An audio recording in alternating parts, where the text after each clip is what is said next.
ഇപ്പോൾ നമ്മൾ കഴിഞ്ഞ സെഷനിൽ മെയിൻ റാച്ചിസും അതുപോലെ തന്നെ കലാമസിനെ കുറിച്ചുമാണ് നമ്മൾ സംസാരിച്ചത്. അതിൻ്റെ ക്യാരക്ടേഴ്സ് ആയിരുന്നു. So now we are moving to the second part of the feather, that is the vane. Okay, അപ്പം വെയിൻ എന്ന് പറയുമ്പോൾ നമുക്കറിയാമല്ലേ, ഇതെന്താണ്? ഈ പുറത്തുള്ള വെക്സില്ലം എന്ന പേര് വിളിച്ചായിരുന്നതിനെ ഈ പുറത്തുള്ള റീജിയനെയാണ് നമ്മൾ വെയിൻ എന്ന് വിളിക്കുന്നത്. So the expanded membranous part of the feather, and that will be divided in by the rachis into two unequal lateral halves. Its distal end is narrower than the proximal portion. അപ്പം ഇതിൽ തന്നെ നമ്മൾ പറഞ്ഞതാണ് ബാർബ്സ് ഉണ്ടെന്നും അതുപോലെ തന്നെ ബാർബിന് ഡിവിഷനായിട്ട് എന്തുണ്ട്, ബാർബ്യൂൾ ഉണ്ട്. അത് പ്രോക്സിമൽ ബാർബ്യൂൾ എന്നും ഡിസ്റ്റൽ ബാർബ്യൂൾ എന്നും നമ്മൾ പറയും. പ്രോക്സിമൽ ബാർബ്യൂൾ എന്ന് പറയുന്നത് that is facing towards the superior umbilicus ആണ്. ആൻഡ് ദെൻ ഡിസ്റ്റൽ ബാർബ്യൂൾ എന്ന് പറയുന്നത് that is facing away from the superior umbilicus ആണ്. അല്ലെങ്കിൽ നമുക്ക് പറയാം facing towards the tip of the feather ആണ്, അല്ലേ? ഇനി ഈ barbule, distal barbule of one vane is connected to the proximal barbule of the next barb, അല്ലേ? അപ്പം ഒരു വെയിൻ്റെ കേസ് എടുക്കുകയാണെങ്കിൽ ഒരു പെർട്ടിക്കുലർ ബാർബിൻ്റെ ഡിസ്റ്റൽ ബാർബ്യൂൾ കണക്ട് ചെയ്യുന്നത്, അല്ലേ, ഇതാണ് ഡിസ്റ്റൽ ബാർബ്യൂൾ എന്ന് പറയുന്നത്. ഡിസ്റ്റൽ ബാർബ്യൂൾ കണക്ട് ചെയ്യുന്നത് അതിനുശേഷം വരുന്ന ടുവേർഡ്സ് ദി ടെർമിനൽ പോർഷൻ, അതിനുശേഷം വരുന്ന ബാർബിൻ്റെ പ്രോക്സിമൽ ബാർബ്യൂളിലേക്കാണ്. അപ്പോൾ അങ്ങനെ കണക്ട് ചെയ്ത് നിൽക്കണമെങ്കിൽ എന്ത് വേണം? It should have a hook like thing, and that is known as the hooklets or barbicles. ഈ ഹുക്ലെറ്റ്സിന് പ്രോക്സിമൽ ബാർബ്യൂളിൻ്റെ ഉള്ളിലേക്ക് കണക്ട് ചെയ്ത് നിൽക്കണമെങ്കിൽ എന്ത് വേണം? The proximal barbule should have a groove inside, അല്ലേ? അപ്പം it's having a groove. Clear ആണല്ലോ? It's having a groove in to which the hooklets or the barbicels are inserted. Clear ആണല്ലോ? അപ്പം ബാബ്സ് എന്ന് പറയുന്നതിന് വേറൊരു പേര് റാമേ എന്നാണ്. ക്ലിയർ ആണല്ലോ? റാമേ. ബാർബിൻ്റെ മുകളിലും താഴെയായിട്ട് ബാർബിക്കിൾസ് ഉണ്ട്. ബാർബ്യൂൾ ഉണ്ട്. ബാർബ്യൂൾ എന്ന് പറയുന്നത് ഡിസ്റ്റലും പ്രോക്സിമലും ഉണ്ട്. ഒരു ബാർബിൻ്റെ ഡിസ്റ്റൽ ബാർബ്യൂൾസ് കണക്ട് ചെയ്തേക്കുന്നത് നെക്സ്റ്റ് ബാർബിൻ്റെ പ്രോക്സിമൽ ബാർബ്യൂളും ആയിട്ടായിരിക്കും. ക്ലിയർ ആണല്ലോ? അപ്പോൾ അതിന് കണക്ട് ചെയ്യാൻ വേണ്ടിയിട്ട് ഡിസ്റ്റൽ ബാർബ്യൂളിന് ഹുക്ലെറ്റ്സ് ഉണ്ട്, പ്രോക്സിമൽ ബാർബ്യൂളിന് ഗ്രൂവ് ഉണ്ട്. Okay, so the size of the barbs gradually decreases towards two ends of the rachis. അത് നമുക്കറിയാം, അല്ലേ? നടുക്ക പോർഷനിലായിരിക്കും മിക്കവാറും വീതി കൂടിയ ബാർബ്സ് കാണാൻ വേണ്ടിയിട്ട് പറ്റുക. Each barb in turn gives rise to a double row of many extremely delicate oblique filaments called barbules or the radii. ബാർബ്യൂൾസിന് വേറൊരു പേരാണ് റാഡി എന്ന് പറയുന്നത്. ഇതിൻ്റെ സ്ട്രക്ചറും കാര്യങ്ങളൊക്കെ നമ്മൾ പറഞ്ഞു. ഡിസ്റ്റൽ ബാർബ്യൂൾ ഉണ്ട്, അതുപോലെ തന്നെ പ്രോക്സിമൽ ബാർബ്യൂൾ ഉണ്ട് എന്ന് പറഞ്ഞു. Lower edge of the distal barbule is produced into minute hooklets or hamulae or barbicles. ഈ പേരുകൾ ഓർക്കുക. And the upper edge of the proximal barbicles is deeply curled into rolled, forming a groove or flange. Okay. And the barbules of the adjacent barbs overlap, and hooklets of the distal barbules become interlocked with the curved edge of the flanges of the proximal barbules. നമ്മൾ already എങ്ങനെയാണ് ഒരു mechanism ഒന്ന് കൊളുത്തി പിടിക്കുന്നത് എങ്ങനെയാണെന്നൊക്കെ നമ്മൾ നേരത്തെ പറഞ്ഞു. അതാണ് ഒന്നും കൂടെ ഡിസ്ക്രൈബ് ചെയ്തേക്കുന്നത്. ക്ലിയർ ആണല്ലോ? Now, with this limited sliding interlocking arrangement, all the barbs and barbules are loosely held together so that the vein forms a flexible, firm, wide, flat and continuous surface, ideal for striking the air in flight. ഇപ്പോൾ ഇതിപ്പോൾ എന്തുകൊണ്ടാണ് flightless ബേർഡ്സിന് ശരിക്കും പറഞ്ഞാൽ പറക്കാൻ പറ്റാത്തത്? Because they don't have this interlocking mechanism, അല്ലേ? അത് feather വീശുമ്പോൾ എന്താ സംഭവിക്കുന്നത്? ഇന്റർലോക്കിംഗ് മെക്കാനിസം ഇല്ലാത്തതുകൊണ്ട് ബാർബൊക്കെ ഫ്രീ ആണ്. അപ്പോൾ അതിൻ്റെ ഇടക്കൂടെ എന്ത് ചെയ്യും? എയർ കയറിപ്പോവും. നമ്മളപ്പോൾ എയറിനെ നമ്മൾ പിന്നോട്ട് തള്ളുമ്പോഴാണ് പറക്കുമ്പോൾ മുമ്പോട്ട് പോകുന്നത്, അല്ലേ? അപ്പം അങ്ങനെ പിന്നോട്ട് തള്ളണമെങ്കിൽ എയർ പാസ് ചെയ്യുന്ന ഒരു ബാർബല്ല വേണ്ടത്, മറിച്ച് എയറിനെ പാസ് ചെയ്യാതെ ഫ്ലാറ്റ് ആയിട്ട് നിൽക്കുന്ന ഒരു ബാർബാണ് വേണ്ടത്. അതുകൊണ്ടാണ് ഫ്ലൈറ്റ് ഫെദേഴ്സിന് കംപ്ലീറ്റ് ആയിട്ട് എന്ത് ചെയ്യുന്നത്, ഈ ഇന്റർലോക്കിംഗ് മെക്കാനിസം പ്രോമിനൻ്റ് ആയിട്ട് കാണുന്നത്. ഇപ്പം ഭയങ്കര അല്ലേ, നല്ല ഭംഗിയുള്ള ഫെദർ എന്ന് പറയുന്നത് ഫ്ലൈറ്റ് ഫെദേഴ്സ് ആയിരിക്കും. അതേസമയം കോണ്ടൂർ ആയാലും അല്ലെങ്കിൽ ബാക്കിയുള്ള ഫിലോപ്ലിയൂംസ് ഒക്കെ ആണെങ്കിൽ എന്താണ്, ലൂസാണ്. അല്ലെങ്കിൽ ഫ്ലൈറ്റ്ലെസ് ബേർഡ്സിന്റെ ഫെതേഴ്സ് ആണെങ്കിലും ലൂസാണ്. അപ്പം എയറിനെ സ്ട്രൈക്ക് ചെയ്യാൻ വേണ്ടിയിട്ട് പറ്റില്ല. അതുകൊണ്ടാണ് അവർക്ക് ഫ്ലൈറ്റ് പോസിബിൾ അല്ലാത്തത്. ഓക്കെ, അപ്പം അതാണ് ഈ വെയിൻ്റെ ഫംഗ്ഷൻ ആയിട്ട് ഇവിടെ മെൻഷൻ ചെയ്തേക്കുന്നത്. Now the feathers of the ostriches and kiwis that have lost the power of flight lack this interlocking mechanism and are very fluffy. നമ്മൾ കണ്ടതാണ്. After shaft never possess barbicles. അതുകൊണ്ടാണല്ലോ അത് ഫ്രീ ആയിട്ട് കിടക്കുന്നത്. നമ്മൾ കണ്ടല്ലേ അല്ലേ, ഈ പറയുന്ന സുപ്പീരിയർ അംബലിക്കസിൻ്റെ അടുത്തായിട്ട് എന്തുണ്ട്, ഇങ്ങനെ കുറച്ച് സാധനങ്ങൾ കാണും അല്ലേ, ഇതിനെ കവർ ചെയ്യുന്ന തരത്തിൽ. അതിനെയാണ് നമ്മൾ ആഫ്റ്റർ ഷാഫ്റ്റ് എന്ന് പേര് വിളിച്ചത്. ഈ ആഫ്റ്റർ ഷാഫ്റ്റ് തന്നെയായിരിക്കും ഫ്ലൈറ്റ്ലെസ് ബേർഡ്സിൻ്റെ കംപ്ലീറ്റ് ഫെദറിലും കാണാൻ വേണ്ടിയിട്ട് പറ്റുക. They lack actually the barbicels and interlocking mechanism. Now coming to the different kinds of feathers. പല ടൈപ്പ് ഫെദേഴ്സ് ഉണ്ട്. ഒരു പീജിയനിൽ മാത്രമല്ല, ബേർഡ്സിലേക്ക് എടുക്കുകയാണെങ്കിൽ പല ടൈപ്പ് ഓഫ് ഫെദേഴ്സ് ഉണ്ട്. അതിനെക്കുറിച്ചാണ് description. Okay, so feathers are divided into several types based on their varying forms, functions and locations. അപ്പം എന്തിൻ്റെ ബേസിലാണ് ഡിഫറെൻറ്റ് ടൈപ്സ് ഓഫ് ഫെദേഴ്സ് ആയിട്ട് ക്ലാസിഫൈ ചെയ്തേക്കുന്നത് എന്ന് ചോദിച്ചു കഴിഞ്ഞാൽ എന്താണ്, so their structure and what functions they perform and in body which location it is present. ഈ മൂന്ന് ക്രൈറ്റീരിയ ബേസ് ചെയ്തിട്ടാണ് ഫെദേഴ്സിനെ നമ്മൾ ക്ലാസിഫൈ ചെയ്തേക്കുന്നത്. Okay, pigeonന്റെ കേസ് എടുക്കുകയാണെങ്കിൽ there are different types of feathers. The first one is the quill. Okay, and the second one coverts, then contours, phyllopleumes and down feathers. ഇത്രയാണ് പിജിയന്റെ കേസിലുള്ളത്. എന്തൊക്കെയാണ്? ക്വിൽസ് ഉണ്ട്, cowards ഉണ്ട്, കോണ്ടൂർസ് ഉണ്ട്, ഫിലോപ്ലിയൂംസ്, down feathers. Okay, പല type feathers ആണ് നിങ്ങൾക്ക് ഇവിടെ കാണാൻ വേണ്ടിയിട്ട് പറ്റുക. ഓക്കെ, റെമക്സ്, റെട്രിക്സ് എന്നൊക്കെ പറയുന്നത് ലൊക്കേഷൻ്റെ ബേസിലുള്ള ക്ലാസിഫിക്കേഷനും കൂടിയാണ്. ഈ ക്വിൽസിൻ്റെ തന്നെ സബ് ടൈപ്സ് ആണത്. And there is contours, then filoplumes. അതിൻ്റെ സ്ട്രക്ചർ ഒന്ന് ജസ്റ്റ് നോക്കി വെക്കുക, 1 by 1 ആയിട്ട് നമ്മൾ നോക്കും. And down feather is the Dawn feather എന്ന് പറയുന്നത് ആക്ച്വലി നമ്മൾ മുട്ട വിരിഞ്ഞ ഉടനെ കാണുന്ന ഫെദറാണ്. ഒരു ബോഡിക്ക് ടെമ്പറേച്ചർ മെയിൻറ്റെയിൻ ചെയ്യാൻ വേണ്ടിയിട്ട് പ്രൊട്ടക്റ്റീവായിട്ട് നിൽക്കുന്ന ഒരു ഫെദറാണ്. You will see that in detail. Okay, first one quills or flight feathers. അപ്പം ഞാൻ റെട്രിസസ് പറഞ്ഞു, അതുപോലെ തന്നെ റെമിജസും പറഞ്ഞു അല്ലേ. ഞാൻ പറഞ്ഞു ലൊക്കേഷനെ ബേസ് ചെയ്തിട്ടാണ്. അത് രണ്ടും ഫ്ലൈറ്റ് ഫെദേഴ്സ് അല്ലെങ്കിൽ ക്വിൽ ഫെദേഴ്സ് തന്നെയാണ്. ലൊക്കേഷനെ ബേസ് ചെയ്തിട്ടാണ് നമ്മളതിനെ 2 പേര് കൊടുത്തത് എന്ന് പറഞ്ഞു. അപ്പോൾ അതിൽ ഇവിടെ നോക്കുക, നിങ്ങൾ റെട്രിസസ് എന്ന് പറയുമ്പോൾ തന്നെ നിങ്ങൾക്ക് എന്ത് ചെയ്യാം അല്ലേ, ആരാളുള്ളത്, ടെയിലുള്ള ക്വിൽസിന് പറയുന്ന പേരാണ് റെട്രിസസ് എന്നുള്ളത്. അതുപോലെ തന്നെ വിങ്ങിലുള്ള ക്വിൽസിന് പറയുന്ന പേരാണ് റെമിജസ് എന്നുള്ളത്. ക്ലിയർ ആണല്ലോ, remiges. Okay, so quill feathers 3 ടൈപ്പാണുള്ളത്. ഒന്ന് റെമിജസ്, ഒന്ന് റെട്രിസസ്, അടുത്തത് കവേർഡ്സ് ആണ്. ഓക്കെ, കവേർഡ്സ് എന്ന് പറയുന്നത് ടെയിലിൻ്റെ താഴത്തെ പോർഷനിൽ കാണുന്ന റീജിയൻ ഫെദറിനെയാണ് നമ്മൾ, അതായത് ഇത്രയും നീളം ഉണ്ടാവില്ല ടെയിലിൻ്റെ, ഈ റെട്രിസസിൻ്റെ അത്രയും നീളം ഉണ്ടാവില്ല, അത് കമ്പാരിറ്റീവ്ലി ഷോർട്ട് ആയിട്ടുള്ള ഇതിനെ അടിഭാഗത്തായിട്ട് കാണുന്നത്. അപ്പം നമ്മൾ മുകളിൽ നിന്ന് ഒബ്സർവ് ചെയ്യുമ്പോൾ കാണാൻ പറ്റാത്തത്. ഓക്കെ, അപ്പം ആ ഒരു ലൈഫിലാണ് നമ്മൾ കവേർഡ്സ് കാണാൻ വേണ്ടിയിട്ട് പറ്റുക. അതേസമയം വിങ്സ് എടുക്കുകയാണെങ്കിലോ, വിങ്സ് നിങ്ങൾ വിടർത്തി നോക്കിയേ അല്ലേ, വിടർത്തി നോക്കുമ്പോൾ റെട്രിസസ് അല്ലെങ്കിൽ റെമിജസ് എന്താ താഴെയാണ് കാണുക. അതേസമയം കവേർഡ്സ് മുകളിലായിട്ടാണ് കാണുക. ഇല്ല, ചെറിയ ചെറിയ ഫെദേഴ്സ് മുകളിലായിട്ടാണ് നമ്മൾ വിങ്സ്. ഒരു കോഴീനെ ഒന്ന് പിടിച്ചിട്ട് നോക്കുക കേട്ടോ, അപ്പോൾ നമുക്ക് കൃത്യമായിട്ടത് മനസ്സിലാവും. അങ്ങനെ 3 ടൈപ്പ് ഫ്ലൈറ്റ് ഫെദേഴ്സ് ആണുള്ളത്. ഒന്നെന്താണ് remiges. Remiges is actually present in the wing. Then rectrices, the main quill feather present in the tail.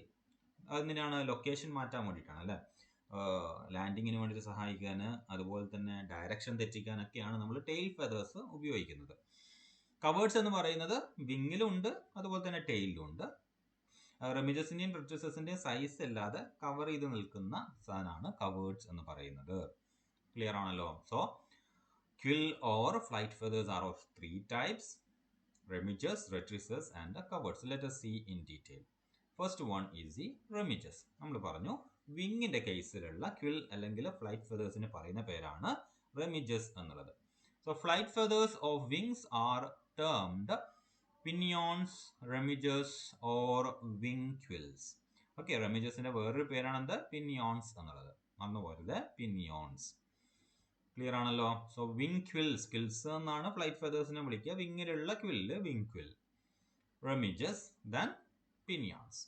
So their inner or posterior half of the vane is slightly broader than the outer or anterior half. Vane എന്ന് പറയുന്ന അറിയാലോ, റാച്ചസിന്റെ പുറത്തേക്ക് കാണുന്ന barbs, interlocked ആയിട്ടുള്ള barbs. Now in pigeon 23 remiges are attached to the hinder border of each wing. 23 remiges. ഇവിടെ count കൃത്യമായിട്ട് നോക്കണേ. 23 remiges. ഓക്കെ, ഏതൊക്കെയാണ് 23 remiges നോക്കുക. ഒന്ന് പ്രൈമറീസ് ഓർ മാനുവൽസ് ആണ്. പ്രൈമറീസ് ഓർ മാനുവൽസ് അതാണ് ഈ കാണുന്നത്. 2 തൊട്ട് 11 വരെ. ഇതിൽ ഒന്നാമത്തത് വളരെ സ്മോൾ ആയിരിക്കും എന്നേ ഉള്ളൂ. അങ്ങനെ total 11 nos that is attached to the hand is known as the primaries or manuals. നമ്മൾ പറയുന്നത് റെമിജസിന്റെ ഫർദർ ഡിവിഷൻസ് ഏതൊക്കെയാണ് എന്നുള്ളതാണ്. Now പ്രൈമറി റെമിജസ് പ്രൈമറി ആണല്ലേ, അതിന് വേറെ പേരെന്താ പറയുന്നത്, മാനുവൽ എന്നാണ്. Now റെമിജസ് സെക്കൻഡറി ഉണ്ട്, and that is known as the cubitals. ക്യൂബിറ്റൽസ് എന്ന് പറയുന്നത് പ്രൈമറിയുടെ അത്രയും നീളം ഉണ്ടാവില്ല. പ്രൈമറി ഇതിൽ ഒന്ന് ഒഴിച്ച് ബാക്കിയെല്ലാം ഓക്കെയാണ്, ബാക്കിയെല്ലാം ഒരു നല്ല വലിപ്പം ഉണ്ടാവും. ഓക്കെ, ക്യൂബിറ്റൽസ് എന്ന് പറയുന്നത് ഇതിനേക്കാൾ നീളം കുറവായിരിക്കും. കമ്പാരിറ്റീവ്ലി യൂണിഫോം ആയിട്ടുള്ള നീളമുള്ള 12 തൊട്ട് 23 വരെയുള്ള റെമിജസിനെ വിളിക്കുന്ന പേരാണ് സെക്കൻഡറി റെമിജസ് എന്നത്. ക്ലിയർ അല്ലേ? ഓക്കെ, ഇനി ഇതിൽ തന്നെ ഫർദർ ആയിട്ട് നമുക്ക് ഡിവൈഡ് ചെയ്യാനൊക്കെ പറ്റും. ഓക്കെ, പ്രൈമറീസിനെ വീണ്ടും ഡിവൈഡ് ചെയ്യാം. ഏതൊക്കെയാണ് 11 നോസിന് ഏതൊക്കെയാന്ന് നോക്കാം നിങ്ങൾ. ഡിജിറ്റൽസ് എന്ന് പറഞ്ഞിട്ട് first 4 attached to the second digit. Okay, digitals എന്നാണ് ആദ്യത്തെ 4 എണ്ണത്തിനെ വിളിക്കുക. അതിൽ ഒന്നാമത്തെ രണ്ടാമത്തേനും വിളിക്കുന്ന എന്താണ്, പ്രീ ഡിജിറ്റൽസ് എന്നാണ്. ഈ ഒന്നാമത്തെ ഞാൻ പറഞ്ഞു വളരെ ചെറുതാണ് എന്നുള്ളത്. 1ഉം 2ഉം വിളിക്കുന്നത് പ്രീ ഡിജിറ്റൽസ് എന്നാണ്. 3ഉം 4ഉം വിളിക്കുന്നത് മിഡ് ഡിജിറ്റൽ എന്നാണ്. Okay, so first 4 attached to the second digit, that is known as the pre digits. Then 2 attached to the distal phalanx, mid digits, that is 2 attached to the proximal phalanx. 4 കഴിഞ്ഞാൽ ഇനി എത്ര ഉണ്ട് അല്ലേ, 7 എണ്ണമാണ് ബാക്കി. അതിനെ മെറ്റാകാർപ്പൽസ് എന്നാണ് വിളിക്കുക. 7 മെറ്റാകാർപ്പൽസ് എന്ന് പറയുന്നത് that is actually add digital എന്നുള്ള പേര് കൂടി അതിന് അറിയപ്പെടുന്നുണ്ട്.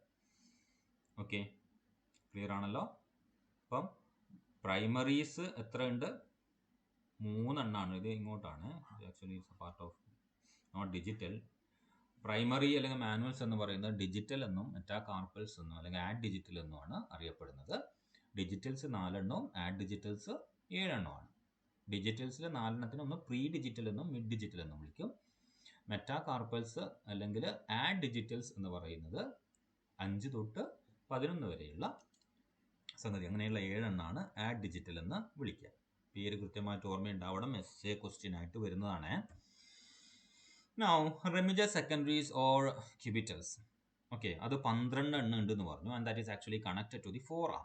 ഫോറാം എന്ന് പറയുമ്പോൾ ഈ പോർഷൻ അല്ലേ, നമ്മുടെ വിങ് കൈയിൻ്റെ ഈ പോർഷൻ. അതുപോലെ തന്നെ വിങ്ങിൻ്റെ കേസ് എടുക്കുകയാണെങ്കിലും അതിൻ്റെ ഫോർ ലിംബാണല്ലോ, ഫോർ ലിംബിൻ്റെ മിഡിൽ പോർഷൻ ആയിട്ടുള്ള ഫോറാം, അതിലേക്ക് അറ്റാച്ച് ചെയ്യുന്നതാണ് ക്യൂബിറ്റൽസ് എന്ന് പറയുന്നത്. A small but distinct tuft of feathers called ala superior or bustard wing is attached to the pollex or the thumb. ഇതിൽ ala superior എന്ന് പറഞ്ഞിട്ട് നിങ്ങൾക്ക് ഇവിടെ കാണാൻ വേണ്ടിയിട്ട് പറ്റും. അതായത് ഡിജിറ്റൽസ് എന്ന് പറയുന്നത് നിങ്ങൾക്കറിയാം, ആദ്യത്തെ 3 ഡിജിറ്റലിലേക്കാണ് ഏത് അറ്റാച്ച് ചെയ്യുന്നത്, pre digitals mid digitals attach ചെയ്യുന്നത്. ആഡ് ഡിജിറ്റലിലെ 1 എന്ന് പറയുന്നത് 4th ഡിജിറ്റിലേക്ക് അറ്റാച്ച് ചെയ്യുന്നതാണ്. തമ്പ് പോർഷൻ, ഇതാണല്ലോ തമ്പ് പോർഷനിലേക്ക് അറ്റാച്ച് ചെയ്യുന്ന ഫെദറിനെ വിളിക്കുന്ന പേരാണ് ala spuria or bastard wing. Okay, ala spuria or bastard wing, that is attached to the pollex or the thumb of the forelimb.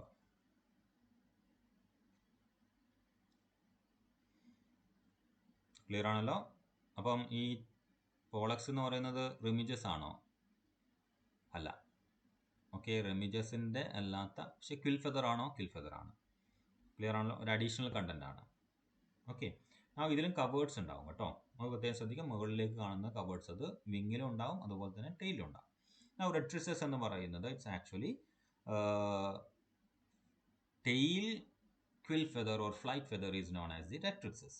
ഈ റെട്രിസസ് എന്ന് പറയുന്നത് 12 എണ്ണാണ് പീജിയൻ്റെ കേസിൽ ഉണ്ടാവുക. സിംഗിൾ നമ്മൾ റെട്രിക്സ് എന്ന് വിളിക്കും. They are arranged in a semicircle or fan-like manner on the tail.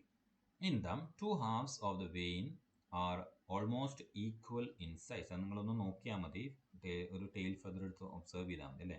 ഈ വശത്തെ വെയിനും ഈ വശത്തെ വെയിനും അല്ലെങ്കിൽ വെറ്റലും എന്താണ്, സെയിം ആണ് അല്ലേ, ഓൾമോസ്റ്റ് സെയിം സൈസാണ്. അതേസമയം ഈ ടെർമിനൽ പോർഷനിലേക്ക് ഇവിടെ വരുമ്പോൾ ഒരു ചെറുങ്ങനെ ഒന്ന് മാറുന്നതായിട്ട് കാണാൻ വേണ്ടിയിട്ട് പറ്റും. അതേസമയം ഇതിൻ്റെ കേസിൽ ഡെഫിനറ്റ്ലി അത് അൺഈവൻ ആയിട്ടുള്ള ഡിസ്ട്രിബ്യൂഷനാണ് നമുക്ക് കാണാൻ വേണ്ടിയിട്ട് പറ്റുക. The retrices help the bird as a brake and in steering the flight. അത് ഞാൻ പറഞ്ഞത്, നമ്മൾ ലാൻഡ് ചെയ്യാൻ വേണ്ടിയിട്ട്, ലാൻഡ് ചെയ്യുമ്പോഴാണല്ലോ ബ്രേക്ക് പ്ലേ ചെയ്യാം, അല്ലെങ്കിൽ ഡയറക്ഷൻ ചേഞ്ച് ചെയ്യാൻ വേണ്ടിയിട്ട് അതിനൊക്കെ ഉപയോഗിക്കുക. അതാണ് സ്റ്റിയറിംഗ് കൊണ്ട് ഉദ്ദേശിക്കുന്നത്. അപ്പോൾ ആ ഫ്ലൈറ്റിൻ്റെ സമയത്ത് ഒന്നുകിൽ സ്റ്റോപ്പ് ചെയ്യണം അല്ലെങ്കിൽ ഡയറക്ഷൻസ് ചേഞ്ച് ചെയ്യണം. ഇതിന് വേണ്ടിയിട്ട് സ്റ്റിയറിംഗ് ഫെദറായിട്ട് അല്ലെങ്കിൽ ഫ്ലൈറ്റിൻ്റെ സമയത്ത് സ്റ്റിയറിംഗ് ആയിട്ട് ഉപയോഗിക്കുന്നതാണ് ടെയിൽ ഫ്ലൈറ്റ് ഫെദേഴ്സ് എന്ന് പറയുന്നത്. അത് അടിച്ച് പൊന്താൻ വേണ്ടിയിട്ടല്ല ഉപയോഗിക്കുക, അത് വിങ്ങാണ് ഉപയോഗിക്കുക. ഡയറക്ഷൻ ചേഞ്ച് ചെയ്യാനും സ്റ്റോപ്പ് ചെയ്യാൻ വേണ്ടിയിട്ട് എന്താ ചെയ്യേണ്ടത്, അതിൻ്റെ വിങ് നിങ്ങൾ ലാൻഡ് ചെയ്യുന്ന സമയത്ത് നോക്കിയാൽ മതി. പക്ഷികളെ ഒബ്സർവ് ചെയ്യാവുന്ന ജസ്റ്റ് അത് പറന്ന് വന്ന് ലാൻഡ് ചെയ്യുമ്പോൾ അതിൻ്റെ വിങ് എപ്പോഴും ടെയിൽ എപ്പോഴും താഴോട്ടാക്കി വെച്ചിട്ടുണ്ടാവും. എന്നിട്ടാണ് വന്ന് ലാൻഡ് ചെയ്യുക. ആ എയറിൽ ഫ്രിക്ഷൻ കൊടുക്കാൻ വേണ്ടിയിട്ടാണ്. കവേർഡ്സ് എന്ന് പറയുന്നത് it's present both wing and tail അല്ലേ. എന്താണ് നമ്മൾക്കിവിടെ കാണാൻ വേണ്ടിയിട്ട് പറ്റും, വളരെ ചെറിയ ഫെദേഴ്സ് ഈ റെട്രിസസിനെയും റെമിജസിനെയും കവർ ചെയ്തുകൊണ്ട് നമുക്ക് കാണാൻ വേണ്ടിയിട്ട് പറ്റും. ഇതിനെയാണ് നമ്മൾ കവേർഡ്സ് എന്ന് വിളിക്കുന്നത്. So based on the wings, quills are covered by upper and under wing coverts. Basis of tail quills by upper, അതായത് പ്രോമിനൻ്റ് ആയിട്ട് നമുക്ക് ടെയിലിൽ കാണുക അടിഭാഗത്തായിരിക്കും, പക്ഷേ വിങ്ങിൽ കാണാൻ മുകളിലായിരിക്കും. പക്ഷേ മുകളിലും താഴെയായിട്ട് ഇത് ഡിസ്ട്രിബ്യൂട്ട് ചെയ്യപ്പെട്ടിട്ടുണ്ട്. Bases of tail quills by upper and under tail coverts. Coverts are smaller in size than quill feathers, to whom they are structurally similar. Okay, they close the interstices between quills or flight feathers, മനസ്സിലാക്കണേ, thus presenting a continuous area to oppose the buoyancy of the air. എന്താണ് ഇത്, കുറേ feathers arrange ചെയ്തിട്ടല്ല അല്ലേ. അപ്പം വിടർത്തി വരുമ്പോൾ എന്ത് സംഭവിക്കും, ഫെദറുകൾക്കിടയിൽ gap ഉണ്ടാവും. ഫെദറുകൾക്കിടയിൽ ഗ്യാപ്പ് ഉണ്ടായി കഴിഞ്ഞാൽ, അതായത് ഫ്ലൈറ്റ് ഫെദേഴ്സിന്റെ ഇടയിൽ ഗ്യാപ്പ് ഉണ്ടായി കഴിഞ്ഞാൽ ഡെഫിനറ്റ്ലി വീശുമ്പോൾ എന്ത് ചെയ്യും, എയർ അതിൻ്റെ ഇടയിലൂടെ പാസ് ചെയ്യും. എയർ അതിൻ്റെ ഇടയിലൂടെ പാസ് ചെയ്ത് കഴിഞ്ഞാൽ നമുക്ക് ഫ്ലൈ ചെയ്യാൻ വേണ്ടിയിട്ട് പറ്റില്ല. അപ്പോൾ ആ ഗ്യാപ്പ് ഫില്ല് ചെയ്യണം. ആ ഗ്യാപ്പ് ഫില്ല് ചെയ്യാൻ വേണ്ടിയിട്ട് ഉപയോഗിക്കുന്ന ചെറിയ ഫെദേഴ്സിന് വിളിക്കുന്ന പേരാണ് കവേർഡ്സ് എന്നുള്ളത്. ക്ലിയർ ആണല്ലോ. അപ്പോൾ ക്വിൽ ഫെദേഴ്സിന്റെ ഇടയിലുള്ള, quill feathers in the sense റെട്രിസസിന്റെയും റെമിജസിന്റെയും ഇടയിൽ സാധാരണയായിട്ട് ഉണ്ടാവുന്ന, വിടർത്തി വെക്കുമ്പോൾ ഉണ്ടാവുന്ന ഗ്യാപ്പിനെ കവർ ചെയ്യാൻ വേണ്ടിയിട്ട് മുകളിലും താഴെയായിട്ട് കാണുന്ന ചെറിയ ക്വിൽ ഫെദേഴ്സിന് വിളിക്കുന്ന പേരാണ് കവേർഡ്സ്. അപ്പോൾ ഫംഗ്ഷൻ കൃത്യമായിട്ട് നിങ്ങൾ മനസ്സിലാക്കിയിരിക്കണം. ഗ്യാപ്പ് ഫില്ല് ചെയ്യുക, അതിന് വെച്ചിട്ട് സപ്പോർട്ട് ചെയ്യുക, എയർ ഫ്രിക്ഷൻ അല്ലെങ്കിൽ ബയോൻസിനെ കീപ്പ് ചെയ്യുക എന്നുള്ളതാണ്. ആലോചിക്കുക, നിങ്ങൾ ഇങ്ങനെ നിൽക്കുമ്പോൾ എയർ ഇതിൻ്റെ ഇടക്കൂടെ അങ്ങോട്ട് പോവുകയാണെങ്കിൽ ഡെഫിനറ്റ്ലി ഫ്ലൈ നടക്കുമോ? അല്ല, പക്ഷേ താഴോട്ട് വീണു പോകും അല്ലേ. അപ്പം ഈ എയർ അവിടെ തങ്ങണം, അവിടെ തങ്ങിയേക്കണം എന്ത് ചെയ്യണം, ഗ്യാപ്പ് ഫില്ല് ചെയ്യണം. ഗ്യാപ്പ് ഫില്ല് ചെയ്യാൻ വേണ്ടിയിട്ട് ഉപയോഗിക്കുന്ന സ്മോൾ ഫെദറിനെ വിളിക്കുന്ന പേരാണ് കവേർഡ്സ് എന്നുള്ളത്. ക്ലിയർ ആണല്ലോ.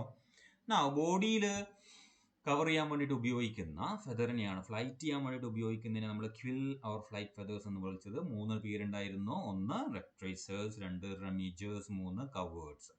ഇതിന് കോണ്ടൂർ ഫെദർ എന്ന് പറയുന്നത് that is covering the body, അതിന് വേണ്ടിയിട്ട് ഉപയോഗിക്കുന്നതാണ്. ബോഡി കവർ ചെയ്യാൻ വേണ്ടിയിട്ട്. എന്തിനാണ് ബോഡി കവർ ചെയ്യുന്നത്? 1 എയർ ട്രാപ്പ് ചെയ്യുക, 2 ടെമ്പറേച്ചർ മെയിൻറ്റെയിൻ ചെയ്യുക അല്ലേ. ഹോമിയോതേംസ് ആണ് ഇയാൾ എന്ന് പറയുന്നത്. സോ ടെമ്പറേച്ചർ മെയിൻറ്റെയിൻ ചെയ്യാൻ വേണ്ടിയിട്ടും ഉപയോഗിക്കാം. So they are most typical in structure consisting of a central axis and a wing. ഞാൻ നേരത്തെ പറഞ്ഞിട്ടുണ്ടായിരുന്നു ആഫ്റ്റർ ഷാഫ്റ്റ് കുറച്ചും കൂടെ പ്രോമിനൻ്റ് ആയിരിക്കും കോണ്ടൂർസിൻ്റെ കേസിൽ എന്നുള്ളത്. Contour feathers provide a smooth surface to the body. ഇതിൻ്റെ ഫംഗ്ഷൻ കൃത്യമായിട്ട് ഓർമ്മിക്കണേ. Reducing drag or frictional resistance to motion through air, give shape by overlapping of the vanes. നിങ്ങൾ ആലോചിച്ച് നോക്കിയേ, വിങ് ഇല്ലെങ്കിൽ, സോറി, ഈ ഫെദർ ഇല്ലെങ്കിൽ പക്ഷിയെ കാണാനുള്ള ഒരു അപ്പിയറൻസ് ആലോചിച്ച് നോക്കിയേ, അല്ലേ? അതേ അവസ്ഥ തന്നെയാണ്, അല്ലേ? അത് ഒന്ന് കുറച്ചും കൂടെ ഒന്ന് ഭംഗി വരുത്തുക എന്നുള്ളതാണ് ഇതിൻ്റെ ഫംഗ്ഷൻ്റെ, ഈ ഒരു ഫെദറിൻ്റെ പ്രത്യേക function. Give shape by overlapping of the vanes and make a good heat concept. ഞാൻ പറഞ്ഞു ബോഡി ടെമ്പറേച്ചർ മെയിൻറ്റെയിൻ ചെയ്യാൻ വേണ്ടിയിട്ട്. ഹോമിയോതേംസ് ആയതുകൊണ്ട് തന്നെ ടെമ്പറേച്ചർ ലോസ് പ്രിവെൻറ്റ് ചെയ്യണം. ഔട്ട്സൈഡ് ടെമ്പറേച്ചറിനെ ഒരിക്കലും ഇൻറ്റേർണൽ ബോഡി ടെമ്പറേച്ചറിലേക്ക് കൊണ്ടുവരാൻ വേണ്ടിയിട്ട് പാടില്ല. അപ്പോൾ ഒരു ഇൻസുലേറ്റർ ആയിട്ട് ഇതിനെ ആക്ട് ചെയ്യാൻ വേണ്ടിയിട്ട് പറ്റണം. ഇത്രയൊക്കെയാണ് കോണ്ടൂർ ഫെദറിൻ്റെ ഫംഗ്ഷൻ. കൃത്യമായിട്ട് ഓർമ്മയിലുണ്ടാവണം. ബോഡിയിലെ ഫ്രിക്ഷൻ കുറച്ച് ഫ്ലൈറ്റ് കൂട്ടാൻ വേണ്ടിയിട്ട് സഹായിക്കും. ഒന്ന് എയർ ട്രാപ്പ് ചെയ്യാൻ വേണ്ടിയിട്ട് പറ്റും, അതുപോലെ തന്നെ സ്മൂത്ത് സർഫേസ്. നമുക്കറിയാം, നമ്മളതിനെന്താ പറയുക, നമ്മുടെ ഫിഷസിൻ്റെയൊക്കെ ബോഡി സ്ട്രക്ചറോ അല്ലെങ്കിൽ വിമാനത്തിൻ്റെയൊക്കെ ഒരു സ്ട്രക്ചർ എയർ ഫ്രിക്ഷൻ കുറക്കുക എന്നുള്ള ഒരു ഉദ്ദേശത്തിലാണ് അതിൻ്റെ സ്ട്രക്ചർ അങ്ങനെ കിടക്കുന്നത്, അല്ലേ? സ്മൂത്ത് സർഫേസ് ആയിട്ട് അങ്ങനെ കിടക്കുന്നത്. ഷാർപ്പ് ഫസ്റ്റ് എൻഡും പിന്നെയാണ് ബ്രോഡായിട്ട് വരിക, നടുക്കത്തെ പൊസിഷനാണ് ബ്രോഡായിട്ട് വരിക. ആ ഒരു സ്മൂത്ത്നെസ് ക്രിയേറ്റ് ചെയ്യാൻ വേണ്ടിയിട്ട് സഹായിക്കുന്നതാണ് കോണ്ടൂർ ഫെദർ എന്ന് പറയുന്നത്. Then reducing the drag or friction resistance, body shape കൊടുക്കുന്നു, അതുപോലെ തന്നെ ബോഡി ഹീറ്റ് മെയിൻറ്റെയിൻ ചെയ്യാനും സഹായിക്കുന്നു. Now coming to the phyllopliums. Phyllopliums സാധാരണയായിട്ട് നമ്മൾ PGN അങ്ങനെ കാണാറില്ല. Okay, so hair feathers unknown function. They remain sparsely distributed over the body. Okay, വളരെ കുറഞ്ഞ് മാത്രമേ കാണാറുള്ളൂ. ഇതാണ് അതിൻ്റെ സ്ട്രക്ചർ എന്ന് പറയുന്നത്. സോ ബാബ്സ് വളരെ വീക്കായിട്ടുള്ള ബാബ്സ് കൊണ്ട് ഉദ്ദേശിക്കുന്നത് പ്രോമിനൻ്റ് അല്ല എന്നുള്ള ഉദ്ദേശത്തിലാണ്, അല്ലാതെ ഇതിന് ഭയങ്കര സ്ട്രെങ്ത് ഇല്ല എന്നും ഇതിന് ഭയങ്കര സ്ട്രെങ്ത് ഉണ്ട് എന്നല്ല. ഇൻ്റർലോക്കിംഗ് മെക്കാനിസവും കാര്യങ്ങളൊന്നും ഇല്ലാതെ ഫ്രീ ആയി കിടക്കുന്ന ബാർബ് എന്നുള്ള അർത്ഥത്തിലാണ്. And there is a long rachis which is without vane. Okay, and there is a calamus. Now down feathers എല്ലാത്തിലും പ്രോമിനൻ്റ് ആയിട്ട് കാണുന്നത്, പക്ഷേ അഡൾട്ടിൽ തീരെ ഇല്ലാത്തതാണ് എന്ത് ഡൗൺ ഫെദർ എന്ന് പറയുന്നത്. സോ ഫിലോപ്ലിയം ഉണ്ട്, പ്ലിമ്യൂൾ ഉണ്ട്. അപ്പോൾ പ്ലിമ്യൂളാണിത്. So they are small soft woolly feathers which differ from contour feathers in the absence of rachis. Okay, rachis ഉണ്ടാവും, അല്ലേ? കലാമസ് മാത്രമേ ഉള്ളൂ. The barbs are long, flexible and very short barbules without hamulae arising as a fluffy tuft of top of the short calamus. So they form natal covering. Natal covering എന്ന് പറഞ്ഞാൽ മുട്ടയിൽ നിന്ന് വിരിഞ്ഞ പാടുള്ള ബോഡിക്ക് കവർ ചെയ്യാൻ വേണ്ടിയിട്ട്. Newly hatched birds providing excellent insulation, temperature maintain ചെയ്യാം. They are absent in the adult pigeon, being replaced by the permanent contour feathers. Clear ആണല്ലോ? അപ്പോൾ ഫിലോപ്ലിയംസ് വളരെ കുറഞ്ഞ് മാത്രമേ ഉണ്ടാവുള്ളൂ, അവിടെ ഇവിടെയായിട്ട് ബോഡിയിലുണ്ടാവും. ഡൗൺ ഫെദേഴ്സ് തീരെ യങ് വണ്ണിൽ മാത്രമാണ് ഉണ്ടാവുക. ബോഡി ടെമ്പറേച്ചർ മെയിൻറ്റെയിൻ ചെയ്യുക എന്നുള്ളത് അതിൻ്റെ മെയിൻ ഫംഗ്ഷൻ. നെയ്റ്റൽ കവറിങ് ആണ്. നെയ്റ്റൽ കവറിങ് എന്ന് പറഞ്ഞാൽ ജസ്റ്റ് ഹാച്ച് ഔട്ട് ചെയ്ത് കഴിഞ്ഞാൽ ബോഡീനെ പ്രൊട്ടക്റ്റ് ചെയ്യുക എന്നുള്ളതാണ്. ഓക്കെ, സോ ഇത്രയും ഡിഫറെൻറ്റ് ടൈപ്സ് ഓഫ് ഫെദേഴ്സും അതുപോലെ തന്നെ ടിപ്പിക്കൽ ഫെദറിൻ്റെ സ്ട്രക്ചറുമാണ് നമ്മൾ പഠിച്ചത്. വളരെ ഇമ്പോർട്ടൻ്റ് ആണ് ഈ സംഗതികൾ എന്ന് പറയുന്നത്.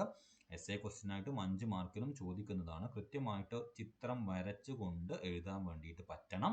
അങ്ങനെയാണെങ്കിൽ മാത്രമേ നമുക്ക് ഫുൾ മാർക്ക് കിട്ടുള്ളൂ. അപ്പോൾ കൃത്യമായിട്ട് പഠിക്കുക. Okay, so that is one of the main important topics under the type study of Columba livia. So നമുക്ക് അടുത്ത വീഡിയോയിൽ പ്രോമിനൻ്റ് ആയിട്ട് ഈ പോർഷനിൽ നിന്ന് വരുന്ന ക്വസ്റ്റ്യൻസ് ഏതൊക്കെയാണ് എന്നുള്ളത് നോക്കാം.